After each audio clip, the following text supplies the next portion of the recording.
இதுவரைக்கும் தமிழ்நாட்டுல எல்லா காலங்கள்லயும் பார்த்திருப்பீங்க.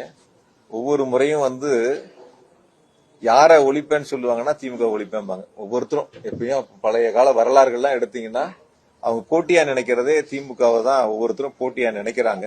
அப்படி திமுக போட்டியா நினைச்சாதான் தங்களால வளர முடியும் அப்படிங்கறது அவங்களுக்கான ஒரு குறிக்கோளா கையில வச்சுக்கிறாங்க. அந்த அடிப்படையில கூட சில பேர் அது மாதிரி முன்னெடுப்பதற்கான நிலைகள் இருக்கலாம். ஆகையால ஒருபோதும் யாராலும் எந்த காலத்திலும் திமுகவை அவர்கள் காணுகின்ற கனவை போல வீழ்த்திவிட நினைப்பவர்கள் கண்டிப்பாக அவர்கள் தான் வீழ்ந்து போவார்களே தவிர திமுக என்பது 75 ஆண்டு காலம் மக்களிடத்தில் கட்சியாக இருந்து பல்வேறு திட்டங்களை கொண்டு சேர்ந்த இயக்கம். ஆகையால் திராவிட முன்னேற்ற கழகம் என்பதுதான் தொடர்ந்து நம்முடைய முதலமைச்சர்கள் 2வது முறையாக 2026ஆம் ஆண்டு தமிழ்நாட்டினுடைய முதலமைச்சராக ஆட்சி பொறுப்பை ஏற்பார்கள்.